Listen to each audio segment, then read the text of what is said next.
कांपते हाथों से तलवार उठाई नहीं जाती, हौसले फतह की बुनियाद होते हैं। नमस्कार, मैं हूं मुस्तफ़ा हुसैन और कैमरे के पीछे मौजूद है मेरे सहयोगी दीपक खताबिया।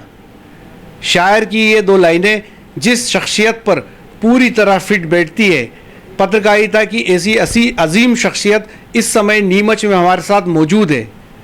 जिनका नाम किसी पहचान का मोहताज नहीं। इस समय जीतू सोनी जी नीमच में हमारे साथ मौजूद है। आइए उनसे पत्रकारिता पे बात करते हैं। भाई साहब, आपका स्वागत है। पत्रकारिता और आपका नाम पर्याय है, पूरे देश में आपका नाम जांचा परखा है पत्रकारिता में। एक ख़ास बात यह है कि जब भी पत्रकारिता की बात आती है या किसी खबर की बात आती है तो पत्रकार जीतू सोनी और विवाद,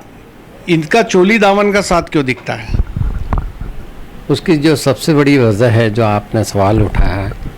वो हकीकत में उसका खुलासा मैं कई मर्तबा कर चुका हूँ। पत्रकारिता एक ऐसा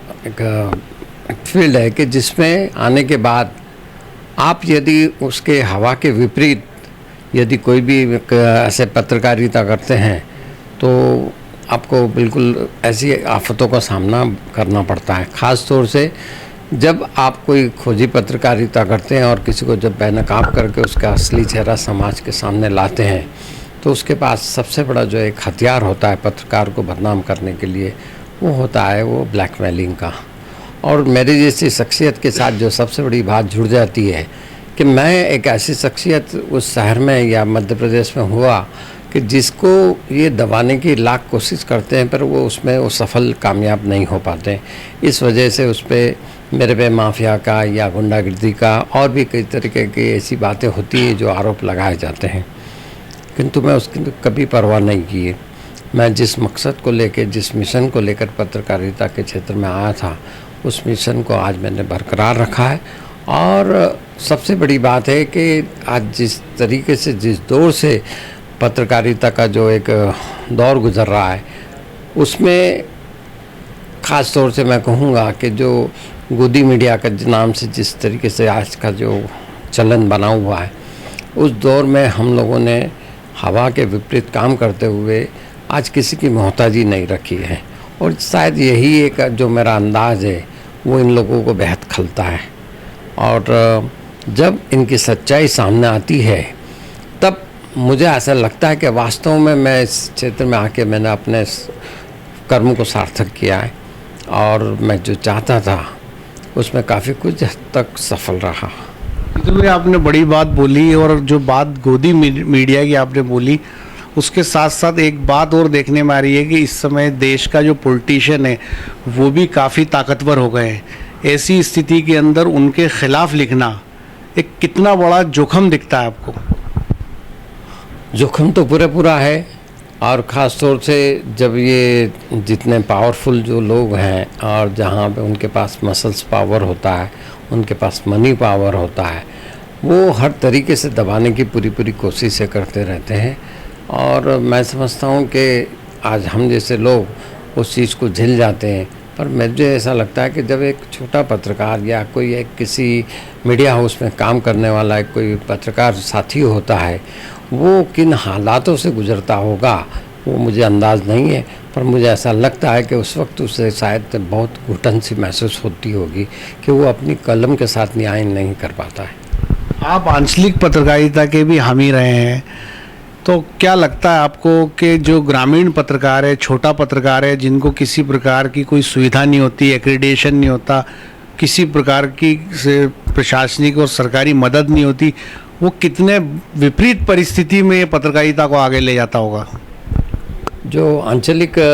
पत्रकारों की जहाँ तक रही बात, तो मैं काफ़ी झाबुआ वगैरह के मनावर काफ़ी जगह पर घूमता रहा हूँ, और वहाँ पर जो देखा है कि विपरीत परिस्थितियों में, हालातों में जो पत्रकार साथी काम करते हैं वो वास्तव में तारीफ़ काबिल होता है, क्योंकि उनके पास संसाधनों की जहाँ तक कमी होती है, उसके बाद में जो उसकी हिफाजत की जब बात आती है तो उसके साथ में ना तो कोई प्रशासन होता है और ना ही कोई ऐसी वहाँ पे कोई ऐसी शख्सियत होती है, पुलिस राजनीतिक कहें या और कोई सामाजिक जब उस पर आफत आती है तो कोई उसको साथ देने वाला नहीं होता है, और फिर भी वो एक छोटी जगह से जो खबरें निकल कर आती है तो उस वक्त ऐसा लगता है कि वास्तव में इन लोगों के कारण ही आज पत्रकारिता जिंदा है। और मैं चाहता हूँ कि सरकार आज ऐसे पत्रकारों के मतलब काफ़ी उनकी हिफाजत की वो सुरक्षा और उसके लिए कोई प्रयास करे, और साथ ही साथ आज उनको जो सुविधाएं होती है उसमें ख़ास तौर से जो एक्रीडिटेशन कार्ड वगैरह का होता है तो वो बहुत ज़रूरी है, और उसके लिए सब पत्रकार साथियों को प्रयास करना चाहिए सामूहिक रूप से। आपने कई बड़े बड़े खुलासे किए अपने अखबार के माध्यम से, कई राष्ट्रीय स्तर के मुद्दे उठाए। इस जोखिम भरी पत्रकारिता में कोई मौका ऐसा आया जब किसी इशू का पीछा करते हुए आपको लगा हो, कुछ एक घबराहट हुई हो कि ये एक बड़ा मामला बन गया है, अब इसमें क्या करना चाहिए, ऐसा कोई विषय आपको याद आता है? मुस्तफ़ा भाई, मैं बताऊं आपको कि मेरी ज़िंदगी में डर नाम की, कभी खौफ नाम की चीज़ नहीं रही है, पहली बात तो ये। और दूसरा कि मैं जब पत्रकारिता में आया तो उस वक्त मेरा एक ही मिशन रहा था कि मैं एक आम आदमी से जुड़ूं, एक आम आदमी की आवाज़ बनूं, और उसके लिए मैं काफ़ी खतरों से खेलता रहा हूं। और कई मर्तबा ऐसे ऐसे मौके भी आए हैं, ख़ास तौर से मैं आपको बताऊं कि इन दिनों जिस तरीके से कुछ राजनेताओं की जिस तरीके से खबरें बनती हैं, और पिछले दिनों तो उसमें काफ़ी हद तक हमें मतलब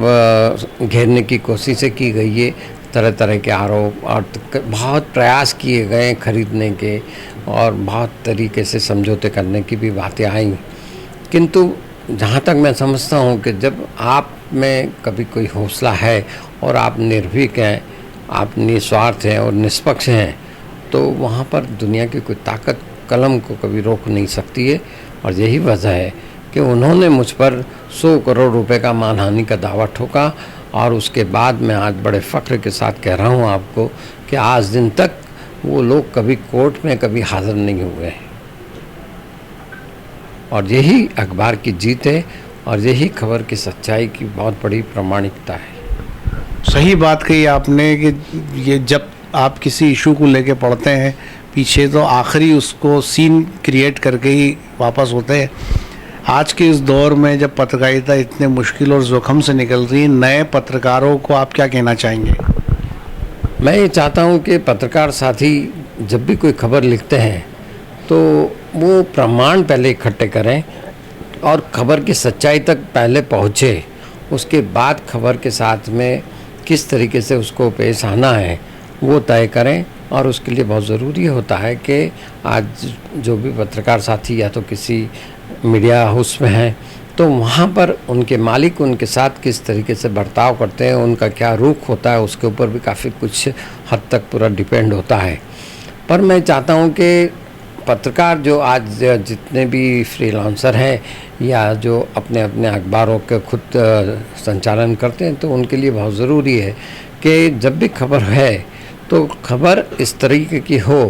कि उस पर आपके ऊपर कोई आँच कानूनन रूप से ना आ पाए। यदि होते मुकदमे हम पे भी बहुत लगते हैं, किंतु जीत हमेशा सच्चाई की होती है, और वो तभी हो सकती है कि आप कागज़ की प्रामाणिकता के साथ में और खबर के साथ में निष्पक्ष होकर आप खबर लिखते हैं। तो यकीन मानिएगा कि जीत हमेशा पत्रकार की और कलम की जीत होती है।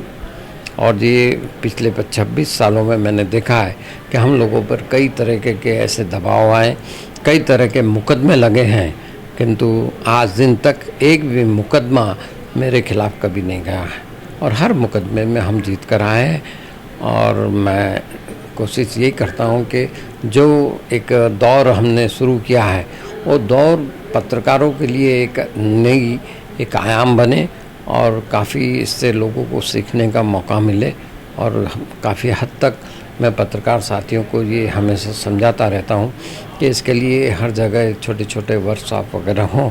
और ताकि खबर को कैसे लिखना है, खबर को किस तरीके से आपको प्रेजेंट करना है, खबर को किस तरीके से आपको कानूनी पहलुओं के साथ में उतारना है, और साथ ही साथ आज के जिस तरीके से जो सिस्टम है प्रशासनिक, उसमें से आपको कागज़ निकालने का तरीका होना चाहिए, और इसके लिए बहुत ज़रूरी होता है कि आपका ऐसा नेटवर्क हो, और वो नेटवर्क तभी हो सकता है कि आप ईमानदारी से उन कागज़ों के साथ पेश आएँ। नहीं तो होता अमूमन यही है कि लोग या सूत्र होते हैं, वो आपको कागज़ या इस तरह के दस्तावेज़ देने में थोड़ा सा संकोच करते हैं, और उसकी वजह ये है कि उन कागज़ों का कहीं दुरुपयोग होता है। तो ये चीज़ों से दूर होना चाहिए, तब जाके आपकी प्रामाणिकता, आपकी विश्वसनीयता वहाँ पर बनती है, और आपको आज जो भी आपका सोर्स है, जो अधिकारी है, आपको मैं समझता हूँ कि बराबर कोऑपरेट करता है। धन्यवाद। ये थे ख्यातनाम पत्रकार जीतू सोनी, जिनका साफ तौर पर यह कहना था कि यदि प्रामाणिकता से खबर दी जाए तो जीत हमेशा सच्चाई की होगी, पत्रकार की होगी। मेरे सहयोगी कैमरामैन दीपक खताबिया के साथ मुस्तफ़ा हुसैन, नीमच।